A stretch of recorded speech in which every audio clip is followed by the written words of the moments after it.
abrir a palavra de Deus no livro de Mateus, capítulo 8, versículo 16 e versículo 17. Mateus, capítulo 8, versículo 16 e versículo 17.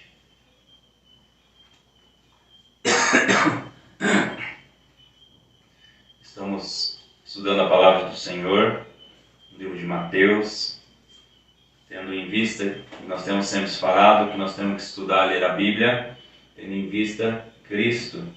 A palavra de Deus diz em João 5,39: examinar as Escrituras, são elas mesmas que testificam de mim.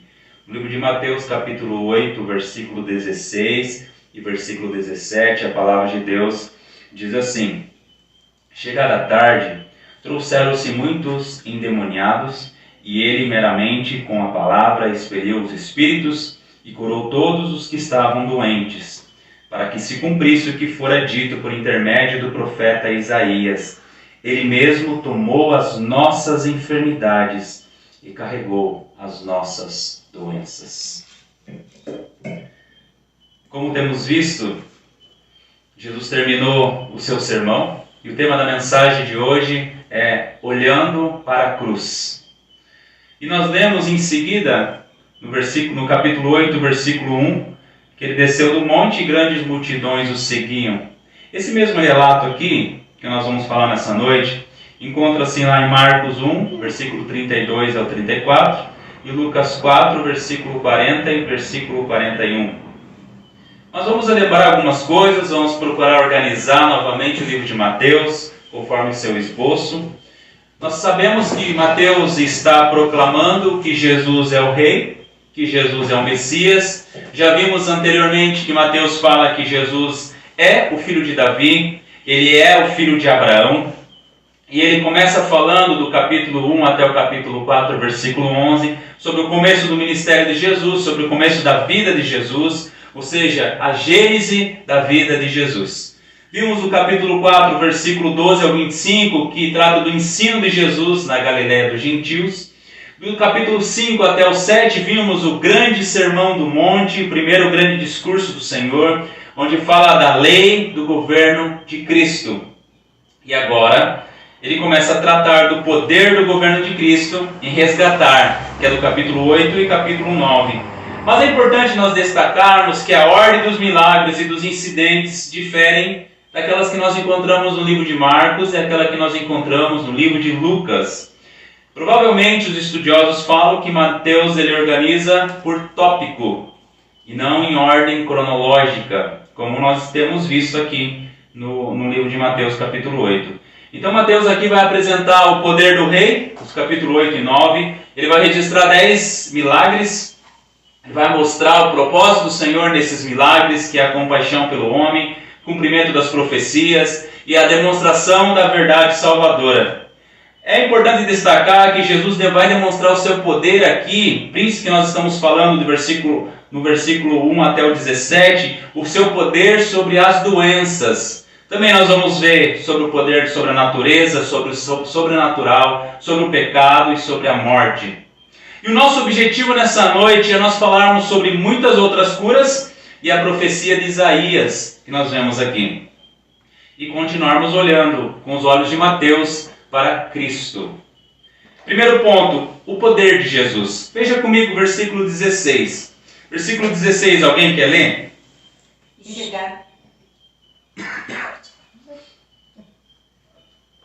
E chegada a tarde, trouxeram-lhe muitos endemoniados, e ele com a sua palavra expulsou deles os espíritos e curou todos os que estavam enfermos. É importante nós analisarmos alguns pontos em relação a esse versículo aqui. Em primeiro lugar, nós vimos a semana passada aonde que ele estava.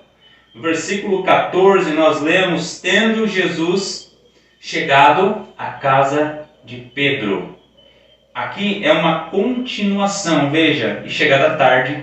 De manhã eles chegaram na casa de Pedro e à tarde continua no versículo 16. Então aqui nós temos onde Jesus estava. Onde Jesus estava? Na casa de Pedro. Em João 1,44 está escrito onde que era a casa de Pedro.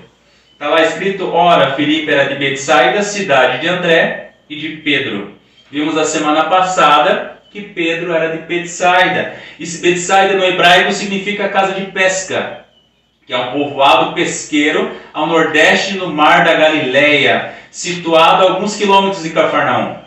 É importante nós se localizarmos muitas vezes para nós entendermos o ministério de Jesus. Então aqui Jesus está em Betsaida. Vimos também semana passada que dia que era. Que dia que era da semana? Em Marcos 1:21 fala, depois entraram em Cafarnaum e logo no sábado foi ele ensinar na Galileia. E em seguida no versículo 29 fala, e saindo eles na sinagoga foram com Tiago e João diretamente para a casa de Simão e André. Então, era no sábado, eles saíram da sinagoga de Cafarnaum e foram até Betsaida na casa de Pedro no sábado. E ele curou a sogra de Pedro, que nós vimos no sermão passado.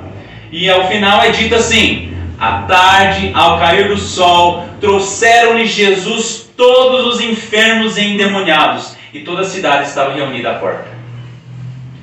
Amados, uma pergunta para vocês, o que aconteceria se alguém tivesse o poder de curar as pessoas? Acho que em Curitiba nós vemos um pouquinho sobre isso. O que aconteceria se alguém tivesse em nosso tempo o dom de cura? Imagine, alguém está lá em Garuva e tem o dom de curar todas as doenças. O que aconteceria? O mundo inteiro viria até Garuva. A cidade de Garuva em peso estaria na casa dessa pessoa. Imagine alguém ter esse dom extraordinário de curar a todos que ele tocasse, ou como as escrituras diz, curar meramente com a palavra.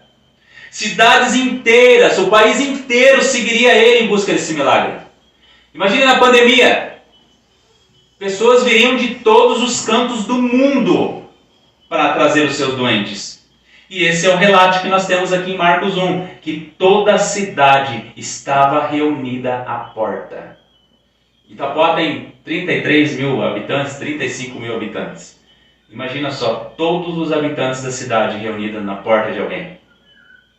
É importante destacar que as multidões o seguiam, não por quem ele era, mas por aquilo que ele podia fazer.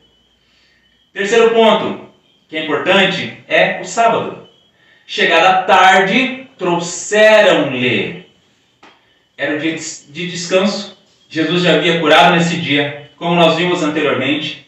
Mas o povo aguarda até o pôr do sol, que está lá no relato de Lucas, quando termina o sábado para levar seus doentes a Jesus.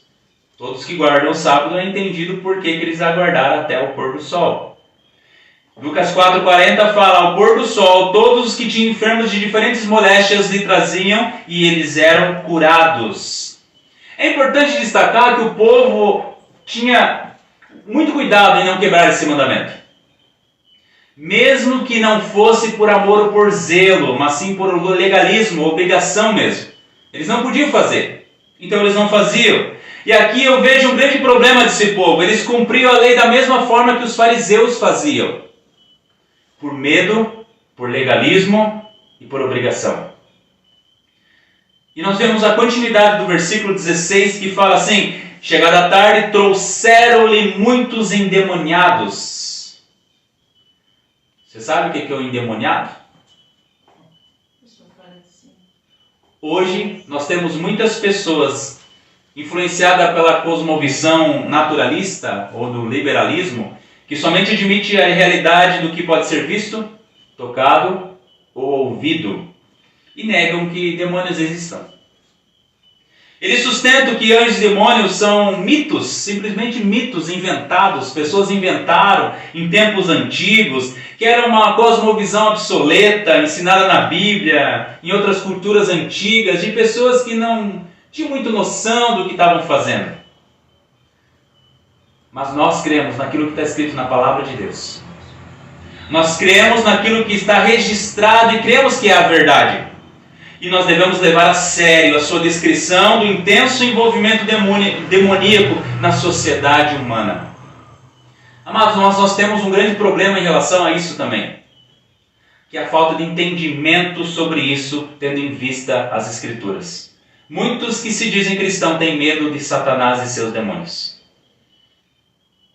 Nós vemos em todas as partes também pessoas que culpam demônios por coisa que elas mesmas fazem. Culpam Satanás por causa de suas escolhas, por causa de suas próprias decisões, por causa de coisas que elas mesmas plantaram e estão colhendo. Mas eu desejo que nós venhamos entender que existem diferentes graus de ataque ou influência dos demônios na vida das pessoas. O que os evangelistas aqui, o que Mateus está nos dizendo aqui em endemoniados, tem a ver com a influência ou controle demoníaco muito forte.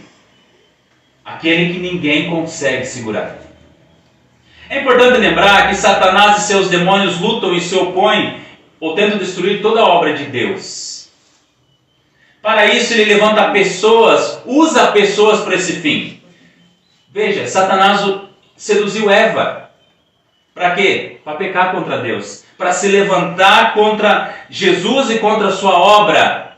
Para se levantar contra o Senhor. Vemos também o exemplo de Pedro, quando Jesus fala para ele: sai de perto de mim, Satanás, adversário, que não queria permitir, deixar com que Jesus cumprisse o ministério com que ele tivesse vindo.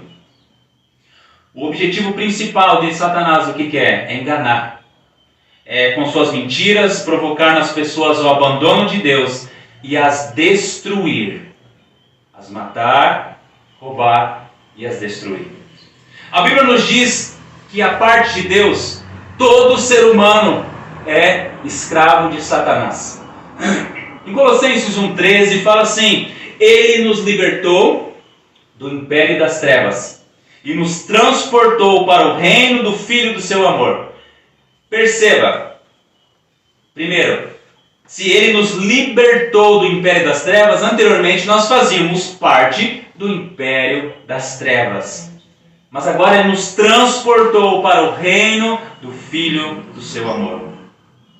Irmãos, os demônios tentarão de tudo para que as pessoas sejam cegadas para o Evangelho e que essas sejam mantidas escravas deles e de Satanás. Por isso que o diabo luta contra toda a verdade da palavra de Deus. Ele tenta minar toda a palavra de Deus. Ele tenta fazer com que as pessoas percam o seu tempo com outras coisas, ao invés de aprenderem as verdades das Escrituras. Veja comigo em Efésios capítulo 2, versículo 1. Abra comigo, Efésios capítulo 2.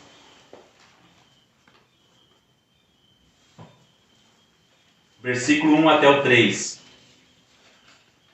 O que está escrito em Efésios capítulo 2, versículo 1 até o 3. Alguém quer ler? Ele vos deu vida, estando vós mortos nos vossos delitos e pecados, nos quais andaste outrora, segundo o curso deste mundo, segundo o príncipe da potestade do ar, do espírito que agora atua nos filhos da desobediência, entre os quais também todos nós andamos outrora, segundo as inclinações da nossa carne, fazendo a vontade da carne e dos pensamentos, e éramos por natureza filhos da ira, como também os demais. Veja, anteriormente nós estávamos mortos em delitos e pecados.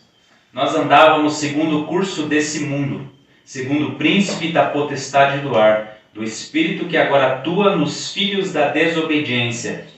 Nós estávamos seguindo as inclinações da nossa carne, fazendo a vontade da carne e dos pensamentos. E éramos, por natureza, filhos da ira.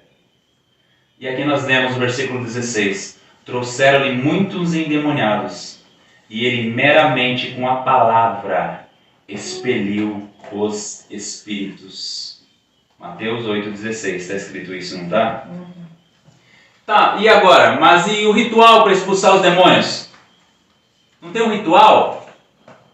Na igreja romana, por exemplo, há fórmulas, há palavras, há ritos especiais para expulsar demônios. Não é simplesmente dizer, ó, sai daqui, que não é teu lugar. Com que autoridade Jesus faz isso, não é? Em algumas igrejas que se denominam evangélicas também tem rituais.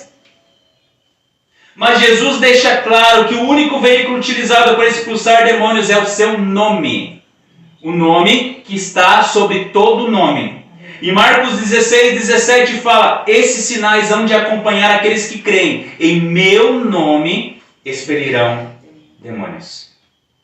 Nós temos que ter em vista que é somente pelo poder de Cristo, que é somente pelo nome do Senhor Jesus, que os demônios são expulsos, que os demônios são tirados daquele local.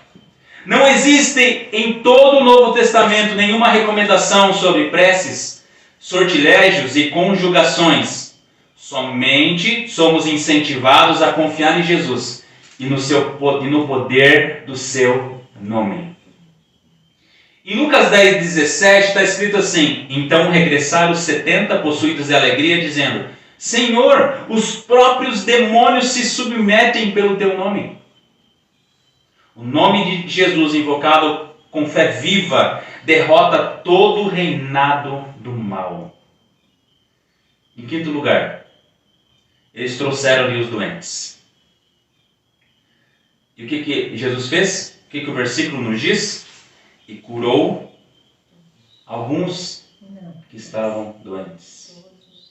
E curou todos os que estavam doentes. Veja, é algo extraordinário. Algo muito difícil de nós imaginarmos. Ele cura todos os que estavam doentes. Isso nunca mais se viu, nunca mais vai se ver nessa terra. É algo totalmente inimaginável, totalmente extraordinário. Mesmo que muitos homens tentem enganar as pessoas com seus falsos milagres. Aqui Jesus mostra o seu grande poder sobre as doenças e sobre os espíritos malignos. Imagine a cena que está escrita em Marcos 1:33. Toda a cidade estava reunida à porta. Quantos de nós está enfermo nessa noite aqui?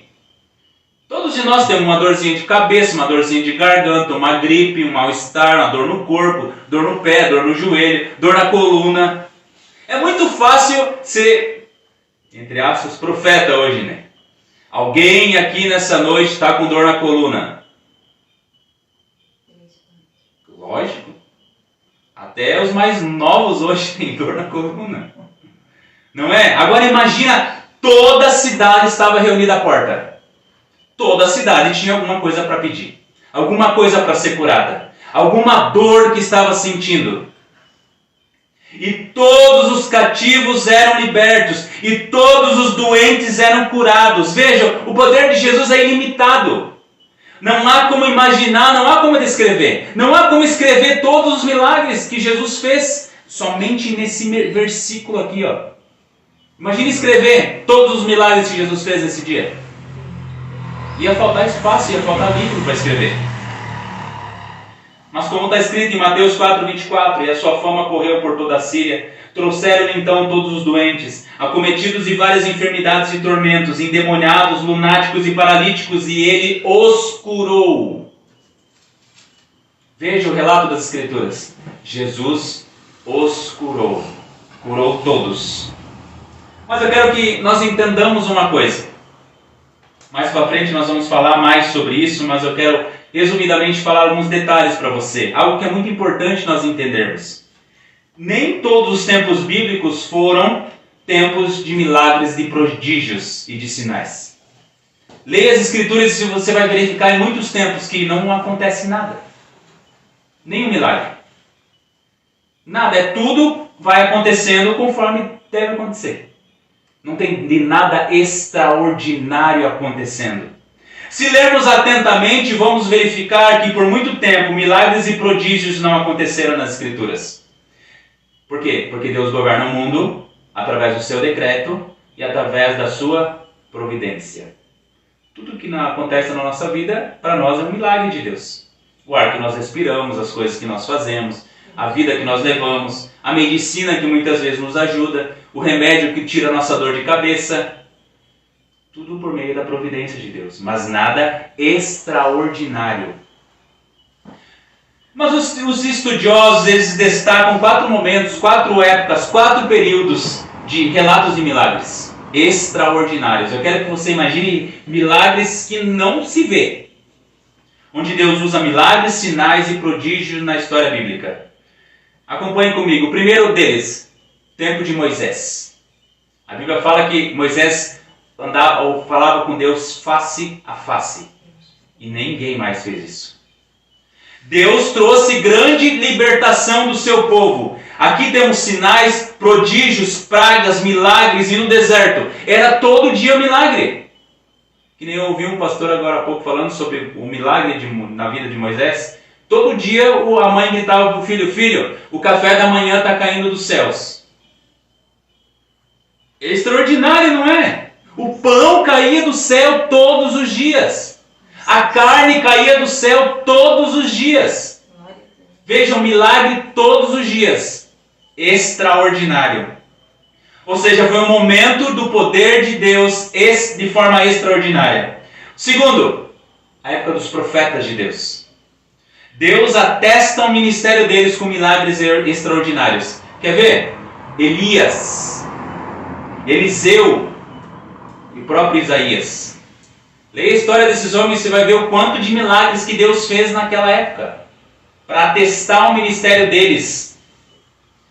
Terceiro período, Jesus Cristo, o Rei dos Reis, o Senhor dos Senhores, o Filho de Deus.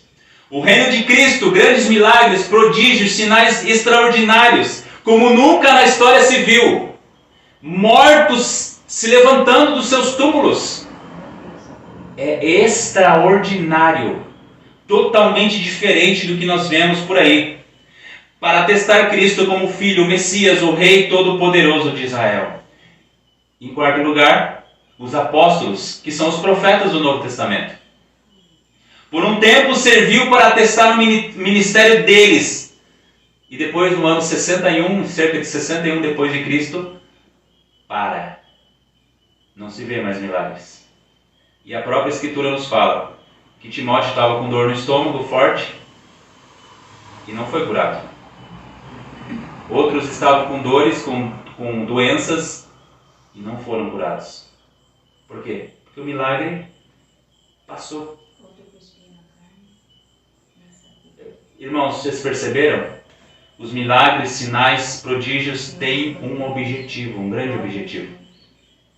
Nos momentos que citamos, o objetivo era autenticar a mensagem deles, que eles eram enviados de Deus para essa terra. Veja, Moisés, a lei de Deus, representante do seu povo, libertar o povo do Egito. Totalmente diferente, não é? Como é que você autentica o ministério deles? O ministério dele.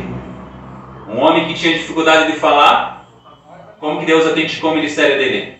Grande poder, sinais. Imagine cair do céu 10 pragas.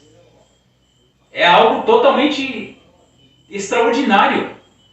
Algo que totalmente, imagina no nosso país hoje acontecer isso.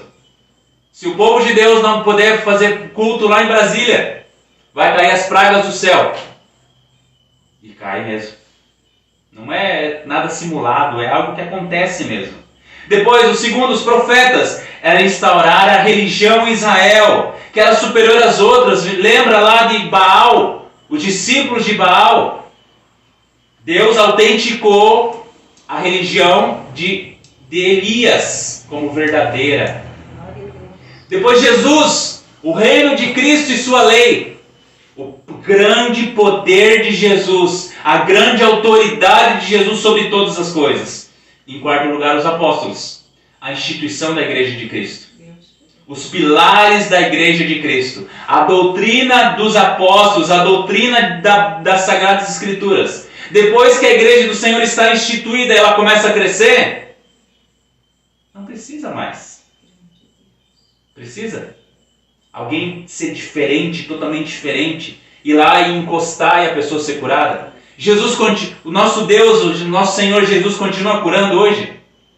Sim. Mas não de forma extraordinária. Eu quero que os irmãos olhem para a Escritura e vejam. Ele curou todos. Hoje, por exemplo, nós nos prostramos diante de Deus. Eu creio que Deus faça milagres. Nós oramos e buscamos o Senhor, mas não são todos que são curados. Deus ainda derrama sua graça, seu poder extraordinário sobre as pessoas, mas não são todos. E é importante nós sempre termos em mente, para nós não cairmos no erro, de não ficar procurando sinais, milagres e prodígios, quando não é mais necessário que isso aconteça. A Bíblia nos mostra que é através da palavra de Deus que as pessoas são salvas, que as pessoas são libertas, não através de milagres ou curas. Adianta alguém viver até 120 anos, com o seu organismo limpinho, sem dor, sem nada, e passar o resto da eternidade no inferno? Não faz sentido. Agora vamos para o versículo mais difícil dessa passagem. Versículo 17. Cumprimento da profecia. Alguém quer ler o versículo 17? Para que se cumprisse o que fora dito pelo profeta Isaías, que diz: Ele tomou sobre si as nossas enfermidades e levou as nossas doenças. Abra comigo em Isaías, capítulo 53.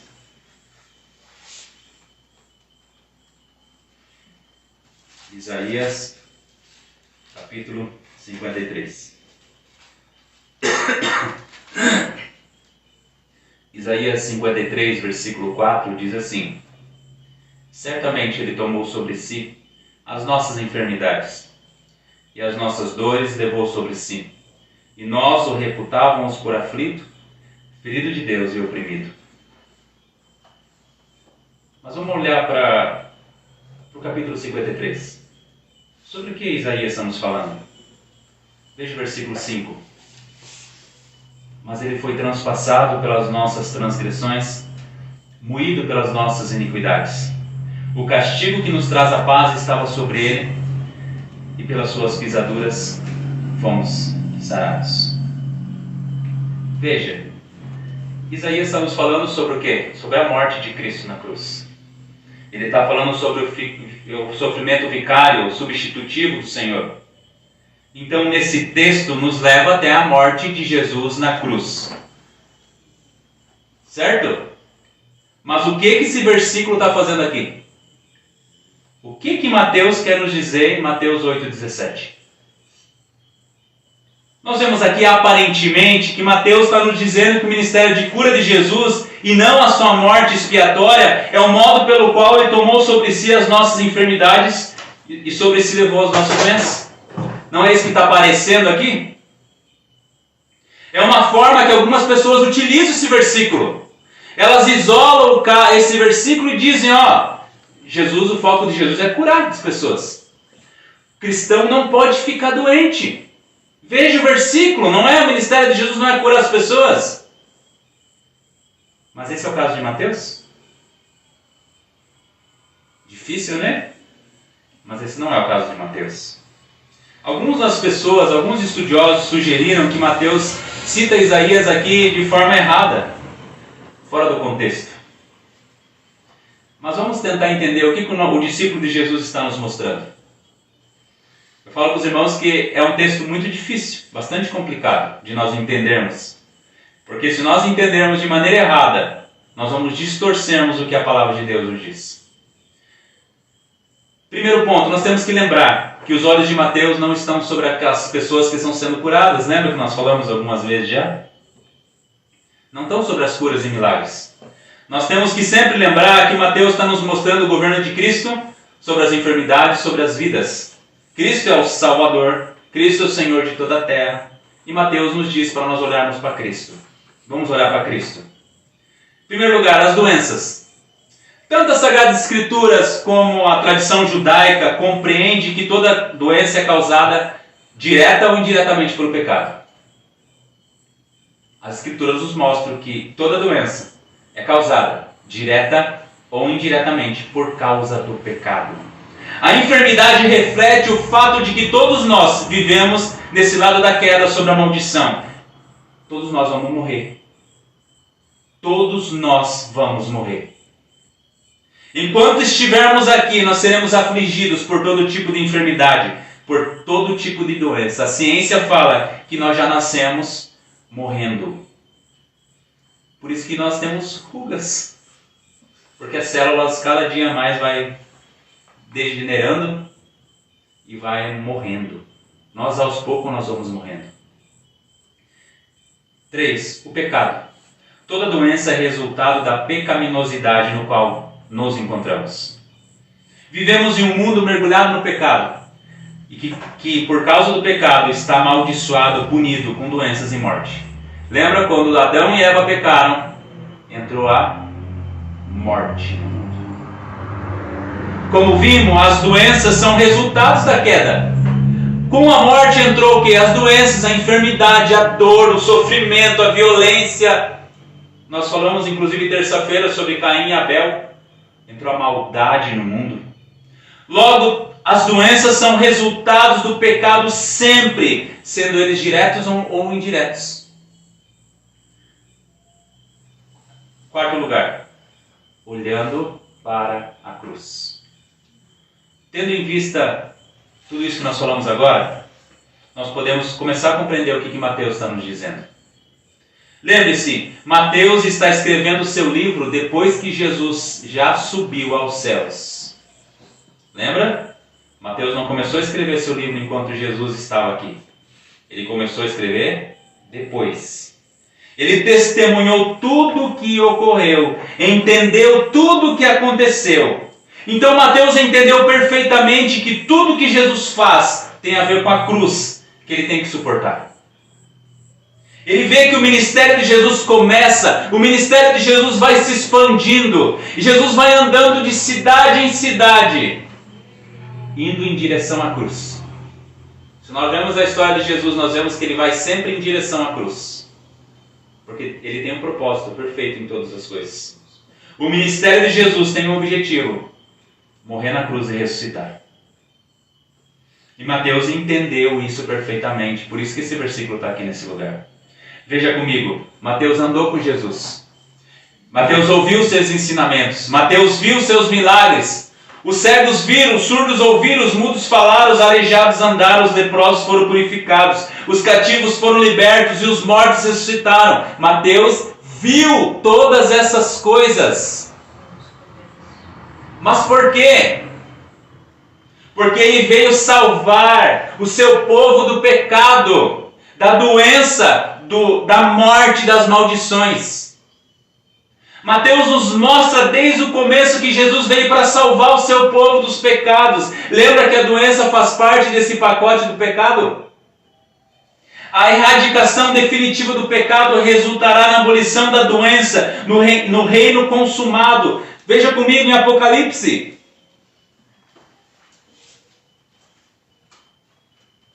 Apocalipse capítulo 21.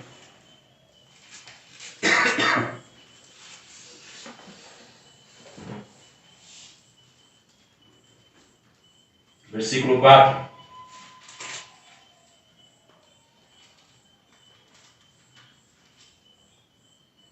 E Deus limpará de seus olhos toda lágrima, e não haverá mais morte, nem pranto, nem clamor, nem dor, porque já as primeiras coisas são passadas. Veja, na segunda vinda do Senhor Jesus, tudo vai ser erradicado, o pecado vai ser erradicado. Por isso que Ele levou sobre si todas as nossas dores, todas as nossas enfermidades. Ele enxugará dos olhos toda lágrima, a morte já não existirá. Já não haverá luto, nem pranto, nem dor, porque as primeiras coisas passaram. Por que nós estamos ansiosos pela volta do Senhor? Porque lá nós estaremos com o Senhor Jesus, não haverá mais pecado, não haverá mais dor, não haverá mais sofrimento. Mateus olha para Cristo. Ele olha para a cruz e entende que os milagres de Jesus não eram apenas atos de poder, mas eram realizados como consequência da morte sacrificial de Jesus que iria acontecer. Aquilo que Jesus estava fazendo no seu ministério tinha a ver com aquilo que iria vir, que é a sua morte. Por isso que Mateus fala tanto de que Jesus é o cumprimento de todas as profecias. Ele é o servo sofredor que a palavra de Deus diz. Mateus tem os olhos em Jesus e na cruz de Cristo. As curas e milagres pronunciavam o Calvário. Mateus com certeza olhava para aquelas multidões também que estavam sendo curados e os via gritando crucificado. Carson ele afirma que a autoridade de Jesus nunca deve ser vista a parte de seu sacrifício expiatório. Ela é sempre uma consequência de sua obra na cruz. A autoridade de Jesus é uma consequência de sua obra na cruz sempre. Mateus nos mostra que Jesus veio para suportar, respectivamente, a maldição e a culpa do pecado na cruz. Toda a maldição recaiu sobre Cristo na cruz do Calvário. E em seu ministério ele demonstra o poder de sua morte e ressurreição vindouras para reverter todos os efeitos da queda de Adão. Lembra que nós falamos dos efeitos da queda de Adão? Morte, dor, sofrimento, angústia, tristeza, violência. Ele vai reverter tudo para aqueles que confiam nele. É importante destacar que todos nós ainda vivemos aqui. E ainda sofremos as dores nessa vida. Mas um dia Jesus virá. E estaremos eternamente com Ele, sem dor, sem sofrimento, sem doença, sem enfermidade. Sem dor na coluna, sem dor na cabeça, sem dor no corpo. Sem medo da morte. Sem ansiedade. E para nós concluirmos, amados irmãos. E quanto a nós? O que nós podemos aprender com esse texto de Mateus 8? O que a palavra de Deus está nos dizendo? Nós temos visto que Jesus é soberano sobre todas as coisas. Jesus tem toda a autoridade. Jesus é todo poderoso. Jesus é misericordioso, é o Rei eterno, o Senhor que nos cura. A palavra de Deus nos mostra. Só que eu quero que tu pare agora nesse momento, por um instante, e pegue os olhos de Mateus e olhe para Jesus. Você consegue ver Jesus como Mateus vê? Você consegue ver Jesus como Jesus Deus, como Deus, e seu grande poder e sua imensa misericórdia? Você consegue ver Jesus fazendo tudo isso, tendo em vista a cruz? Lembra, Jesus está andando aqui, está curando muitas pessoas, mas teus olhos estão lá na cruz já. Todo o ministério de Jesus é indo em direção à cruz. E ele está sofrendo, carregando sobre si todas as dores, todas as angústias. Olhe para a cruz você também. Nós vivemos, nós comemos, nós dormimos, acordamos, trabalhamos, lutamos, como se Jesus não existisse. Quer ver? Nós reclamamos, desistimos facilmente. Nós murmuramos. Como o pregador de Eclesiastes afirma, Eclesiastes 1:2, que fala vaidade das vaidades, tudo é vaidade. Por quê? Porque nós perdemos Cristo de vista. Nós reclamamos, murmuramos, desistimos facilmente. Por quê? Porque nós não vivemos para a glória de Deus. Porque nós perdemos de vista a cruz de Cristo e a sua ressurreição. Nós esquecemos de orar, esquecemos de buscar o Senhor, porque nós estamos muitas vezes mais preocupados com as nossas vidas. Nós desejamos ficar satisfeitos, mas sem Cristo. Nós estamos muito preocupados com o nosso bem-estar e jamais nos sacrificaremos para a glória de Cristo. Veja, nós choramos, reclamamos porque sentimos dó de nós mesmos, não por causa das nossas vidas vazias à parte de Cristo. Quer ver? Abra comigo Eclesiastes capítulo 2.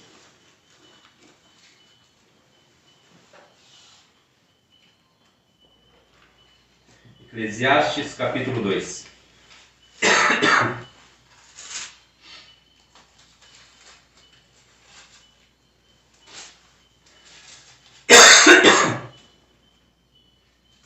A palavra de Deus diz assim no livro de Eclesiastes, capítulo 2, versículo 3.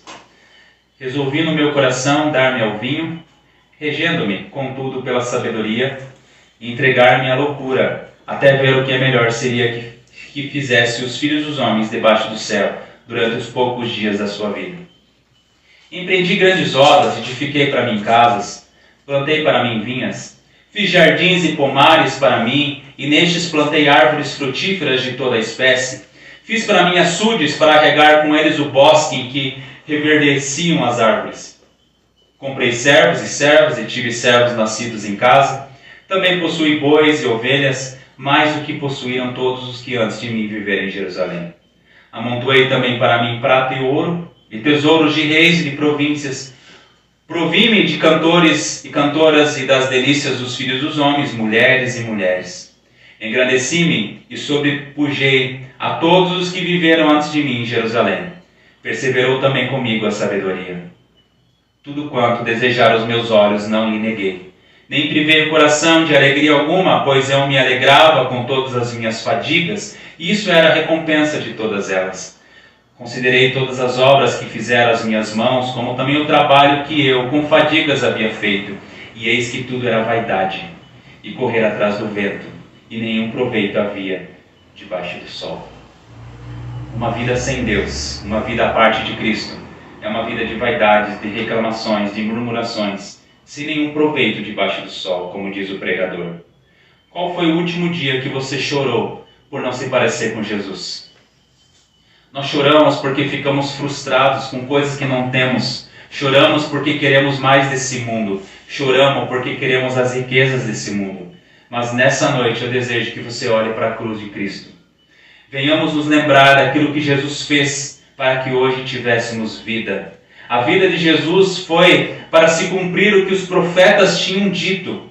Então olhemos para Jesus, olhemos para a cruz de Cristo e nós nos alegramos e nos regozijemos. Porque em 1 Coríntios 10:31 fala, portanto, quer comais, quer bebais e fazei outras coisas, fazei tudo para a glória de Deus. Em 2 Pedro 3,18 fala, antes crescei na graça e no conhecimento de nosso Senhor e Salvador Jesus Cristo. A Ele seja dada a glória, assim agora como no dia da eternidade. Em João 17,3 fala, e a vida eterna é esta, que te conheçam a ti só, por único Deus verdadeiro, e a Jesus Cristo, a quem enviaste. Louvado seja o nome do nosso Senhor.